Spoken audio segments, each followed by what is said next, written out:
हमारे छोटे भाई दीपक यादव जी जो कि जोगीपुर के निवासी हैं, 10 जुलाई को भाई का जन्मदिन है। जन्मदिन की हार्दिक बधाई।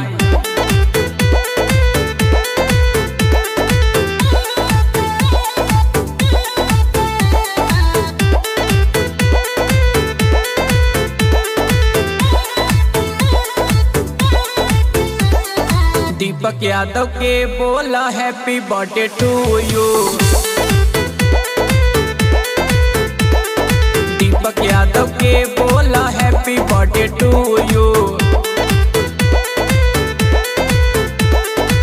सब लोग इनका के कर दो विश यू। सब लोग इनका के कर दो विश यू। दीपक यादव के बोला happy birthday two you. Deepak Yadav के बोला हैप्पी बर्थडे टू यू।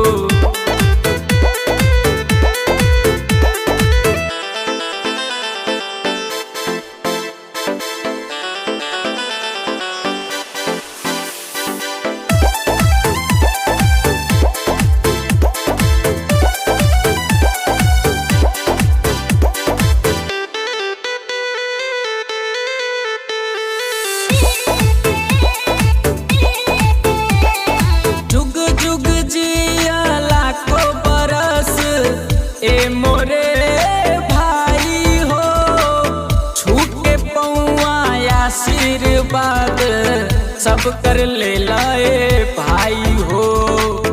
सब कर ले लाए भाई हो। जुग जुग जिया लाखों बरस ए मोरे भाई हो, छू के पौआ आशीर्वाद ले ला सब कर भाई हो। ले ला सब कर भाई हो। दीपक यादव के बोला happy birthday two you. Deepak Yadav के बोला हैप्पी बर्थडे टू यू। सब लोग इनका के कर दो विश यू। सब लोग इनका के कर दो विश यू। दीपक यादव के बोला happy birthday two you. Deepak Yadav के बोला हैप्पी बर्थडे टू यू।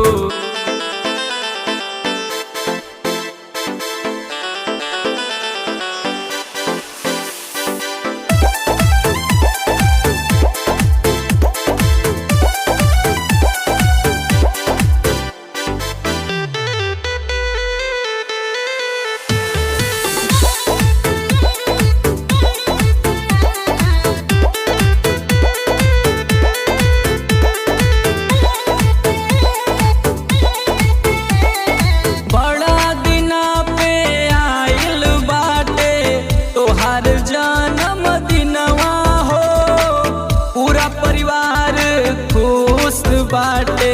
खुश बा सब कर मनवा हो। सब कर मनवा हो। बड़ा दिन पे आइल बाटे तो हर जन्म दिनवा हो, पूरा परिवार खुश बाटे। खुश बाटे सब कर मनवा हो।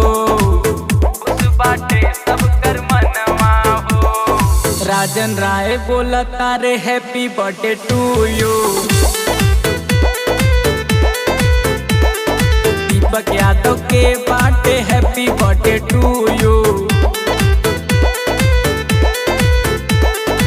सब लोग इनका के कर दो विश यू। सब लोग इनका के कर दो विश यू। दीपक यादव के बोला हैप्पी बर्थडे टू यू।